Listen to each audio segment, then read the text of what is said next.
Kylie Padilla has been out of the limelight for some years. Now she is back with a new show and new perspective in life.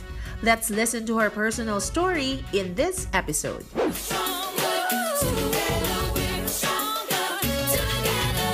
Hi Kylie! Welcome to Stronger Together, the GMA Pinoy TV podcast. Hello! Thank you so much for having me. Hello. Ay, Kylie, excited kami sa iyong pagbabalik. Kwentuhan mo naman kami sa iyong pagbabalik showbiz in a primetime show.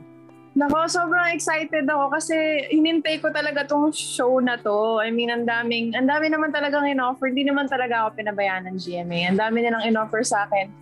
And ito lang yung nakapag-yes sa akin kasi the whole story, the whole premise of the show is the first ever sports series na ginawa ng GMA.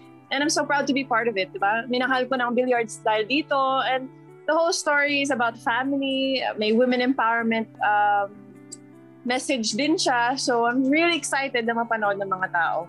I couldn't have asked for a better comeback show, actually. What was it like on set, Kylie? Kasi ano yung mga naging adjustments mo? Kasi ito yung first show mo na lock-in di ba? Madami. Kasi I suffer from anxiety. Unang-unang inisip ko, I know that magkaka-anxiety ako to be away from my kids ng ganun katagal. Yung pinakamatagal siguro is 2 weeks lang, but this is like 2 months. So talagang going into it, talagang sinabi ko sa team namin, sa director, sa producer namin na, guys, may anxiety ako, please understand na lang na minsan talaga baka yun, tumama sa akin and yun. Pero the good thing was, they made sure na everyone felt safe sa set namin and that really helped. So, inalagaan naman talaga kami. It's one of those sets na naging pamilya na rin, naging family na rin kami. And pag hindi nagtitake, nagbe-billiards lang kami as in everyone on set. So, ang sad. Hindi ka ba nahirapan na, alam mo yon, acting ulit or parang you pick up right where you left off? Actually, I feel like I had more to offer. Kasi, wala lang. Kasi, life taught me some lessons. Hindi, at saka syempre yung adrenaline rush mo dahil, di ba, excited ka to go back. Oo, tsaka there was a point in my life na akala ko hindi na ako makakabalik, hindi na ako makakapagtrabaho ulit, hindi ko na siya may enjoy in the way na enjoy ko dati.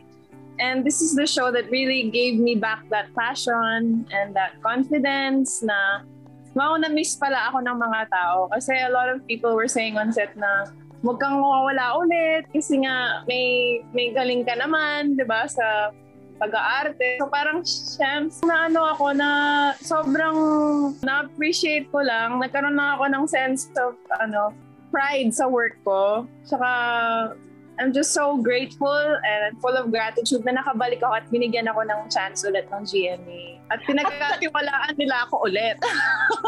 At na-miss ka kasi ng mga tao. Kylie, paano yung naging balance mo nitong ginagawa mo, yung bolera? Ano yung routine nyo ng mga anak mo? First lock-in, medyo nahirapan sila. Like, hindi nila naintindihan. Like, tinatanong pa nga nila ako, ba't ikaw umuwi, mama? Ayaw mo na sa amin. May ganun pa silang akin. But after the first lock-in, tapos nakauwi na ako, tapos bumawi naman ako sa kanila. And then, nung aalis na ako for the second lock-in, naiintindihan na nila. Ini-explain ko na ito na ulit, anak ha, mawawala ako ulit ng matagal. Ito yung matagal na work na ginagawa ni mama. And I said, okay mama. Naiintindihan na nila. Tapos hindi na sila masyadong umiiyak by the second time. At least ngayon, may mga video calls na, Kylie, di ba? So, they get to see you pa rin. Yes. You mentioned about your anxiety, no? So, paano mo siya na-overcome? I'm one of those people who choose not to take medication for it kasi una-una, I feel like I can't function and pangalawa, I cannot work while on meds. Discover ko lang is when you're feeling it, either you do something to distract you from it or kailangan mo lang masalagaan yung sarili mo, like get more sleep, tapos meditate, yung mga ganun lang na mga bagay. Minsan nga, pag sa set kasi puyatan talaga yan eh. So, wala akong magagawa kundi kung meron ng attack, just make sure that there's people around you that will, comfort you and be there for you and just let it pass. Everything naman passes eh. So, actually, ang dami ko natutunan sa sarili ko. Ngayon, I'm not so scared of my anxiety. Dati kasi takot talaga ako sa anxiety ko kapag ina-atake ako. Ngayon, I just know that if it comes, just let it pass and I'll be okay after. Kasi na-handle ko na eh. when I was away from my family and everybody, there will be people who will take care of you either way. So, ang saya, ang dami ko talaga. Nagkaroon talaga ako ng, para akong tumayo ulit sa sarili kong paa after everything that happened to me. At itong show na to, yung nagbigay sa akin ng lakas para tumayo ulit talaga. Everybody was accepting and telling me that it's okay, it's normal, kami din meron. I was like, oh my gosh, kailangan mo talagang hanapin yung mga tamang tao na maiintindihan ka. Doon ka na lang mas lumapit kaysa doon sa mga taong hindi ka naintindihan. Eto, Kylie, what made you decide to take on the role of Joanie? Game ako. Lalo na billiard siya. Napaka-astig din ng billiards. So I said, oh my God, gusto ko to. Kasi hindi lang para sa mga babae. Diba? Kasi nasa era na tayo na talagang women's empowerment na eh. It's our time eh, para sa mga babae. But I just really also wanted to show na the journey. Kasi not everyone is born strong eh. They go through some sort of struggle and they triumph over it. And yun yung gusto kong ipakita kasi na-in-love din ako sa character ni Joanie. Ang dami niyang pagdadaanan, oh my gosh! And yun yung gusto kong, di ba, pag pinanood ng mga tao, I just want them to feel like kahit anong pinagdadaanan mo, magiging okay ka rin in the end. Just be strong. Marunong ka na ba talagang mag-billiards? But when we first started, hindi ako marunong. Okay. But now I can beat my colleagues. Talo ko na sila and I'm so proud. Kasi ang sarap nun, yung di ba pag pumasok ka sa isang bagay na wala kang alam, tapos biglang may growth, nagkaroon ng growth, alam mo, nagkakaroon ng, nagle-level up ka. And dapat sa buhay, palagi tayo nagle-level up. And yun yung goal ko sa lahat ng bagay, hindi lang sa billiards. Ang dami nang nag-aaya sa akin, tara, laro tayo. And I'm like, yeah, let's go! Meron ka ng bagong pinagkakaabalahan na sport, no? Anong feeling, Kylie, na gumagawa ka ng mga trick shots sa harap nila Efren Bata Reyes, Django Bustamante, Rubilen Amit, and si Johan Chua? Masaya, especially pag yung mga trick shot ko na nagawa ko. Kasi syempre not every take magagawa mo kaagad eh. Pero gusto ko lang kasi ako ang napili to represent their sport, their passion and their sport and everything that they work for, di ba? Yung billiards. So gusto ko patunayan din sa kanila na may dahilan kung bakit ako yung napili. Gusto ko maging proud sila sa akin and maging happy sila na ako yung mukha ng billiards for a time. For a time na papalabas yung show na to. So every time na pumapasok, syempre yung mga trick shot, masaya ako kasi gusto ko rin masaya sila and proud sila na okay, kaya niyang dalin. Kaya niyang maging mukha ng billiards for the time na ipapalabas yung show. So ang dami mong mentors pala. Gaano ka nila katagal tinuturuan? Actually, that was one taping day, yung kasama ko sila. And syempre, eksena dapat yun. Pero parang ginawa na naming training session with the legends of billiards. Kasi, oh my God, hindi ko ma-explain. Nandun na sila eh. Hindi ko ma-explain talaga. And wala, naging sponge lang ako sa lahat ng sinabi nila. Ito, gawin mo to. Ito, wag mo gawin to. Sige po. Yes po. Yes. Ang ganda lang ng vibe nung kasama ko sila kasi parang wala sa utak nila na sila yung pinakamagagaling, sila yung mga legend. Walang pa-ere-ere. Napaka-grounded nilang lahat. And yun actually yung lesson na mas natutunan ko na kahit anumang marating mo, dapat grounded ka pa rin. Lahat ba, Kylie, ikaw gumawa? Or meron ka pang stunt double? Noong una, meron talaga akong double na gumagawa ng mga shots ko. But after a while, nung pahuli na, nung na-shoot na ako na yung nag-shoot. So, hindi ko alam kung mapapansin ng mga tao, pero yung mga shot na, kita na yung mukha ko, hindi na siya yung may daya. So, nakaka-proud. Ang nakakatawa doon, right-handed ako, but yung double ko is left-handed. So, kami yung nag-adjust, syempre, para sa kanya, alangan naman siya mag-a-adjust namin. Yung character ko, naging left-handed na siya. Nag-aaral ako ng billiards with my left hand. Ang saya. Bukod dyan sa mga ginawa mo, hindi lang dyan nagtapos ha, marami pa dahil ikaw raw ang nag-record sa isa sa theme songs ng show. Oh, yes. How does that feel? It feels good. Kasi it feels like it gives the song more meaning kasi si Joanie yung kumakanta. Si Joanie talaga yung kumakanta. I mean, I sang it, but syempre, I was in character. Iniisip ko si Joanie. She's singing for herself, she's singing for her dad, she's singing para sa mga taong, di ba, may pinagdadaanan, may kailangan who needs strength. And if you listen to the song, that's what you feel. It feels like you're ready for battle and you're gonna win whatever battle na kailangan mong lumaban. And that's what it felt like recording the song. Mahilig ka talaga sa physical activities, no? Nagmo-muay thai ka, wushu, arnis, gun firing. I feel like kasi may pagka-introvert ako, siguro mas na-express ko yung sarili ko physically. So doon ko lang siya na-express siguro. Dahil din ba yun sa daddy mo? Pinalaki niya kami parang mga lalaki. And I always say this sa mga interview ko. Like, lahat ng hilig niya, isasama niya kami. He didn't think na mga babae sila, baka hindi pwede. Ay, wala siyang inisip na ganun. Tara, magpa-firing ako, sama kayo. Tara, mag-muay tayo ako, sama kayo. Mag-arnis ako, sama kayo. Magmumotor ako, sama kayo. Talagang, sige pa, let's go. So parang, hindi ko alam nga kung sinadya niya yun. Wala, hindi kami namimili. Kung gusto niyo gawin yan, kaya din namin. Sinaportahan niya kami nung sinabi namin gusto naming martial arts. Kasi maraming aspect ng martial arts. Hindi lang siya yung, you can protect yourself, pero may disiplina din yun and everything. So, you take care of your body, you take care of your mind. So, natuto kami ng mga bata pa lang kami na ganito pala dapat, yung disiplina. Yung pinaka-first thing that he was trying to teach us is to have fun. Sumunod na lang yung iba. I mean, we're having fun, but we're also learning, di ba?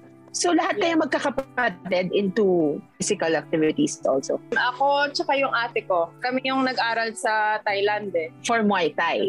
Yes, Muay Thai.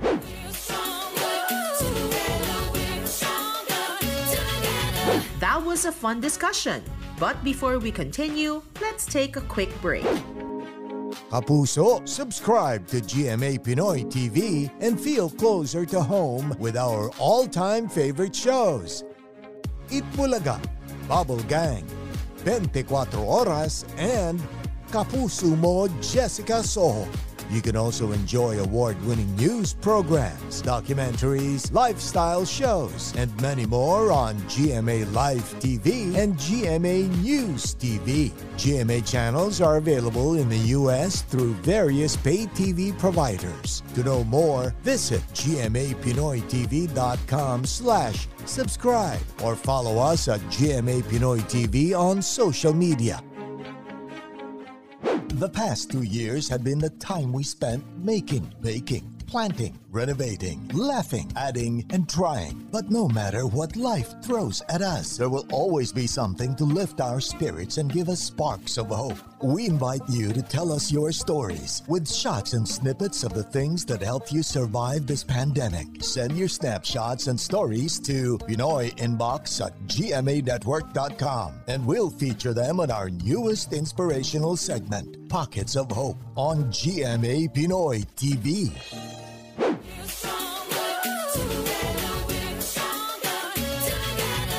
Welcome back. Now let's talk about Kylie's childhood in Australia. You spent your younger years in Australia, correct? Yes, when I turned 7, nag-migrate kami to Australia. Yes, we did. Kumusta naman yung naging buhay niyo doon? And marami ka bang naging friends na Pinoy? Sobrang thankful ako na nakapag-desisyon yung nanay ko na dalhin kami doon. Kasi those are formative years eh. And na-appreciate ko lang yung normal life na naranasan namin doon. Hindi kami kilala doon. We're just normal people. So naka-experience ako ng, bullying, racism, lahat. I experienced all of it. And even though we were there, yung pagkain namin doon, Pinoy pa rin, nagkakamay pa rin kami, pag-uwi pa rin sa bahay, Kapampangan yung salita or Tagalog pag nandiyan si Papa. So, lang talaga, it's just, we were in a different country pero very much Pinoy pa rin. Although, syempre, yung school namin was Australian, so yung napag-aralan namin was Australian history, Australian everything. So, halo. Isa akong magulong tao. Pero, no, you talked about kasi yung sa racism and then bullying. So, how did you handle it? The racism there is very rampant. Talagang paparamdam nila sa'yo na you're different.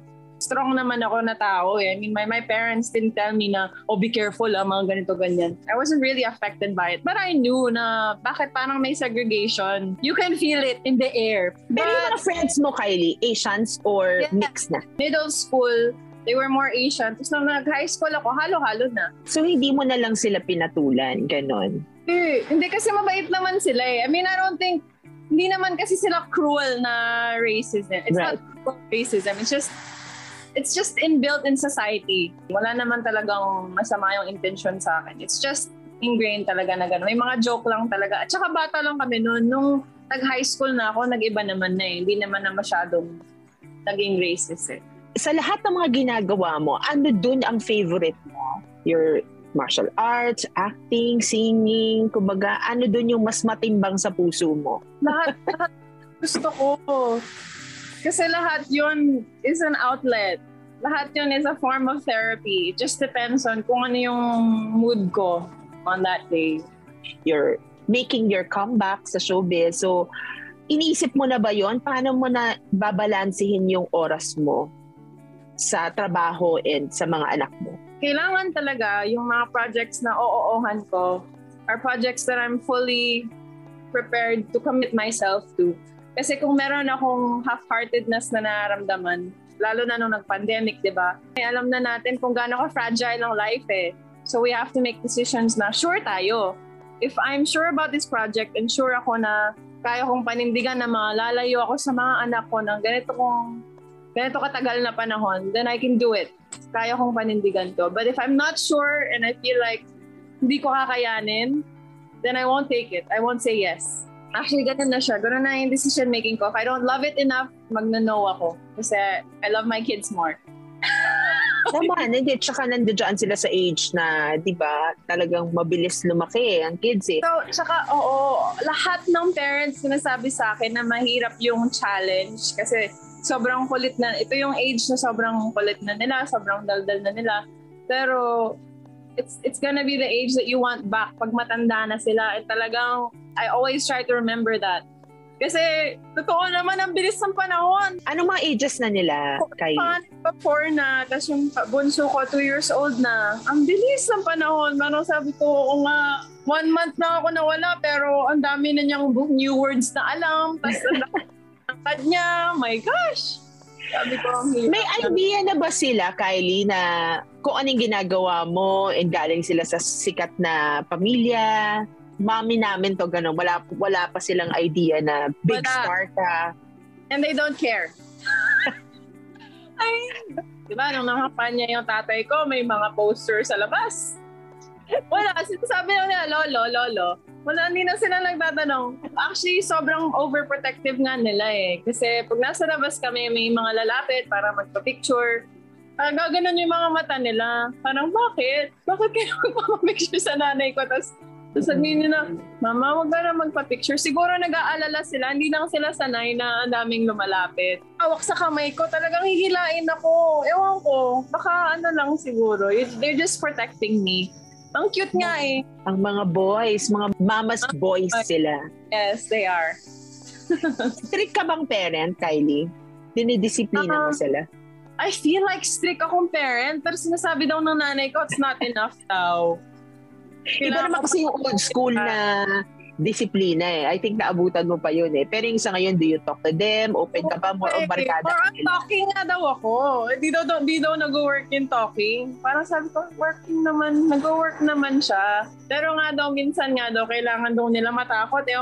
Inaano ko pa rin siya. Figure out ko pa rin siya. Pero nasa gitna ako eh. I'll try to communicate it more. Then, di ba? Yung puro galit lang. Ayoko kasi ng puro galit. Napapalo mo ba sila, Kylie? There was a time. Hindi ako saint, diba? I tried. Kasi syempre, lahat naman ng parents will go through the process kung ano talaga yung parenting style nila. Ang na-discover ko dun sa palo, ko as a parent, hindi siya masaya. Hindi ko lang siya. Parang hindi siya. Parang ikaw yung mas nasasaktan. Oo eh. Tsaka parang sabi kasi pag napalo ko, nagsasorry din ako kaagad sa parang hindi yata nag-work. More on to talaga ako. I'll try to process kung anong pinagdadaanan nila. Siyempre, didisiplinahin mo, di ba? Gagamitin mo yung stern voice mo. Pero after nun, pag-uusapan namin. Gusto ko kasi palaging may explain ko sa kanila kung ano nangyari, bakit ako nagalit, anong naramdaman mo. Tapos may sorry and hug sa huli. Kasi feeling ko yun kasi yung kulang sa childhood ko. Walang yung nag-ayos tayo at pinaintindi natin sa isa't isa. Gusto ko ngayon pa lang meron na silang ganon para paglaki nila, napaprocess din nila yung mga nangyayari sa kanila. Hindi yung puro emosyon lang.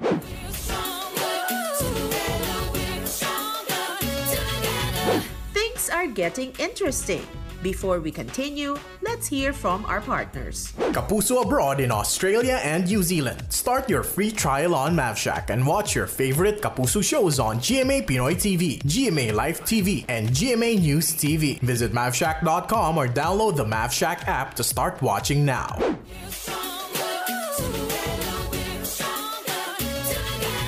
Is Kylie ready to fall in love again? Let's hear it straight from the Kapuso actress. Are you in good terms with Alger? Yes, we are. We are on good terms. Paano ang pagko-co-parenting ninyo? Usually, siya yung magme-message sa akin kung kailan niya gustong kunin yung mga bata. And then gano'n, we just exchange on kailan ba uuwi, saan ba kayo pupunta.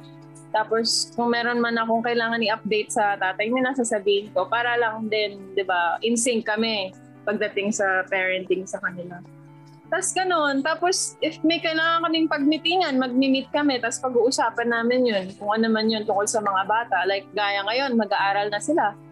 Nag-meet kami in person kasi kailangan talaga namin klaruhin kung paano. Mag-iiba na yung schedule, ganun. So okay naman kami. Gusto ko rin, di ba, ma-feel ng mga anak ko na kahit hiwalay na kami, everything's good. We're still friends. We still respect each other. And ayoko lang maramdaman nila na may toxicity sa aming dalawa. Grabe na maturity ni Kylie ngayon. Iba. Yun din yung nafe-feel naman din ng tatay nila. So I'm glad na kahit yun ang nangyari sa amin. Pagdating sa co-parenting, we see eye to eye. So yes, I'm very grateful for that also. Kumusta naman ang puso ni Kylie ngayon? Okay naman. Okay naman ang puso ko. Alam mo, isang na-discover ko, mahal ko talaga ang trabaho ko. Binalik agad sa trabaho. Na, iba may nagpapakilig ba kay Kylie ngayon? May mga. Pero, si Kylie ngayon ay mas gusto nang magtrabaho muna. Kasi iba talaga yung na-discover kong passion ulit sa trabaho ko. At gusto ko lang ngayon magtrabaho. Gusto kong mag-aral. Ang dami kong gustong gawin. So, hindi ko alam kung saan ko isisingit yung love life doon sa lahat. Ang hirap. We'll see. But you are open naman. I'm open, pero ang dami kong hinahanap sa kung ever man, sino man yon. Ang dami kong hinahanap na kailangan meron siya. Dati wala akong checklist. Ngayon, may checklist na ako. Hindi na enough na masaya ka, gano'n. Marami pang ibang kasama. Kailangan masabayan niya yung wavelength ko eh. Hindi na pwede yung kilig-kilig lang. Kasi hindi yun ang magpapatagal. Nag-mature ka na talaga, Kylie, no? Thank God. Kailangan. Do you get to see your family often?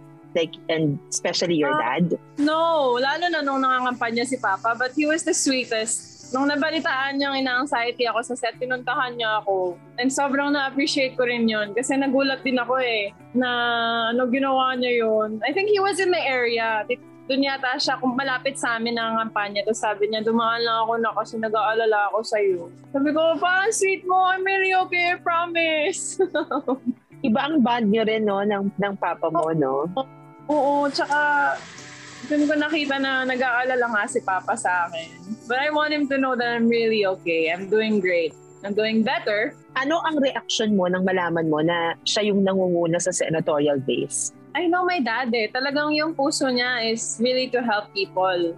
If there's one thing that I learned from my dad, it's never kang mamimili and you have to have a heart to help other people. So hindi ako nagulat nung tumakbo siya. Ano yung mga payo niya sa'yo, sa showbiz and in life in general na talagang tumatak sa'yo? Ano yung mga lagi niyang pinapayo sa'yo? Number one siguro is yung hindi religion more on your relationship with God kahit anong mangyari. Kasi I'm not a practicing Muslim now, but I have a relationship like almost every day, di ba? Yung mag-meditate or mag-pray, I have that. Tsaka I just want to be a good person. And parang sa lahat ng tinuro niya is that's it. That's the most important thing is try to be a good person and don't harm anybody on purpose. Yung mga ganon. And siguro yung mahalin yung sarili. He always says that to me na unahin mo yung sarili mo na at alagaan mo yung sarili. Yung dalawang yun, siguro. Kumusta pala siyang lolo, Kylie? Physical din yung bonding nila. Nagsiswimming sila palagi, ganyan. Magte-training daw sila ng martial arts. So, yes pa. Mga boys sila, so go. Kung kayo nga gano'n, no? I'm sure pati yung mga apong lalaki. For sure. For sure. Kilalang-kilala yung family nyo. Sino sa kanila ang pinaka-close mo? Sa relatives mo, sa cousins mo, o yung mga lagi mong nakakausap? Close naman kaming lahat. Excited nga kami pa-party, tapos nagkikita kami lahat. Ay, walang uwian. Okay, so that's good, no? At least meron kayong, kumbaga, may communication ka pa rin with your cousins. Of course. Yes. We do. Marami ka pinagdaanang challenges, lalo na nitong mga nakaraang taon. And ano yung mga natutunan mo tungkol sa sarili mo? Siguro, don't rush. Huwag madaliin yung mga bagay. Bagay-bagay na ganyan. Wow, ayoko na magsalita. Ang cliche Ang cliche pero yung self-love talaga. Ang tagal na panahon na mas inuuna ko yung ibang tao kaysa sa sarili ko. And akala ko that would be a noble thing to do, di ba? Kasi yun ang tinuturo sa atin di ba? Put others first, don't be selfish. After na nangyari sa akin, naintindihan ko na hindi siya selfish. You need to take care of yourself, get to know yourself, di ba? Let yourself grow as a person para makapag-desisyon ka ng tama sa buhay mo. Hindi ka magdidesisyon dahil malungkot ka lang or galit ka lang. Hindi ka magdidesisyon based on your emotions. So, I think that's it. I think you need to take care of yourself, educate yourself, let yourself grow, and know what you really want in life. Hindi yung mapipilitan ka lang kasi everybody's doing it. Don't do that. Yun talaga. And go with what makes you happy, siguro. If you were to have an opportunity to change your mistakes in the past, would you do it? I wouldn't. I'd just move it a few years. Ang alin? Mabawa, nabuntis ako noong 2015, 16, I forgot. Move ko siya ng siguro 2019 ako nabuntis. Para may years ako.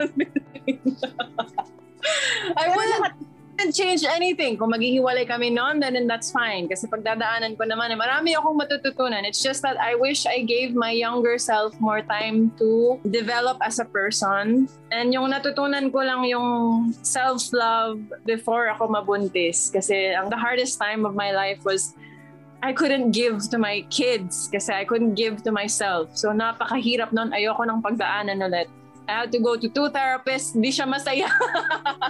Ngayon lang nakakatawa ako pero nung nandun ako talagang ang hirap bumangon. Yun nga, if I could change one thing, I wouldn't change the whole story. I would just change the time. Sana nag-move lang ng konti para nabuo, like I could develop as a person pa. Yun lang. Pero ang mahalaga, marami kang natutunan and you are moving forward and you are serving as an inspiration to a lot of people na pareho na pinagdadaanan yung mga pinagdaanan mo. Actually, after nga nun, ang daming single moms na nagme-message sa akin.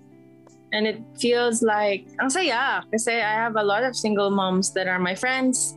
And parang wala, nag-connect lang kami on a deeper perspective. You can never really know kung anong pinagdadaanan nila until you actually talk to someone or yung ganyan, yung pag napapanood ng mga tao. It's really, really hard. Pero, di ba, at least natutulungan namin yung isa't isa and we inspire each other. And yun naman ang importante. Kaya nga, di ba, may support system tayo is we help each other go through kung ano man yung pinagdadaanan natin. And yun yung masaya sa buhay. Makahanap ka ng friends na tutulungan ka. And even though hindi kami magkakilala, like the moms who are messaging me in person, there's a connection na. Kasi we both know what it's like. And pag nakikita namin, oh, she's doing it, I can do it. Yung gano'n, napakahalaga nun. And nagkaroon din ng purpose yung pag-artista ko. At least I'm offering more than just, I'm just pretty or I'm just this. At least I know that when I get on stage, there are people like that na nag-look up sa akin. So okay, so may deeper purpose kaya ako nandito. Hindi lang dahil nagpapaganda ako, nagpapakute ako. Meron ako na-offer sa mga kung sino man, mga single mom or whatever, meron ako na-offer na strength sa kanila. And in that way, nakakakuha din ako ng strength. So may purpose, may deeper purpose, yun yung gusto natin, di ba? Totoo yun, kasi nga dahil na-inspire mo sila and then nakikita ka nila and then overcome mo yun. So you're also becoming stronger together because of the challenges that you've gone through. Mm-mm. Ang saya nun. Message mo na lang sa iyong mga kapuso at kapuso abroad fans na excited nang makita ka uli sa mga GMA at GMA Pinoy TV shows. Hello po mga kapuso, maraming salamat sa mga hindi bumitaw sa akin. Nakikita ko yung mga message nyo and I'm so excited na mapanood nyo po ang Bolera. Sobrang ganda po ng show na to at di ko lang po sinasabi yun para panoorin niya. Sobrang ganda po talaga. I mean, yung theme song pa lang, naiiyak na kami. So, abangan nyo po. Ang ganda ng kwento. And I'm sure na may enjoy nyo rin yung the whole premise na sports series siya. It's something new. And abangan nyo po, Bolera. Malapit na. And thank you so much po sa support and love sa lahat ng mga nagme-message na na-miss nila ako. Ito na po. Nakabalik na po ako at sana you stay sa journey ko dito sa pag-aartista. And yan, sana mas marami pang projects na magawa natin and manood po kayo. Thank you, Kylie. Aabangan ka namin at ang mga projects mo na darating pa. Good luck, Kylie. Thank you so much po. Stronger Together, the GMA Pinoy TV podcast, is an original production of GMA International. This episode is produced by Gerald Vista and edited by Anton Taginod.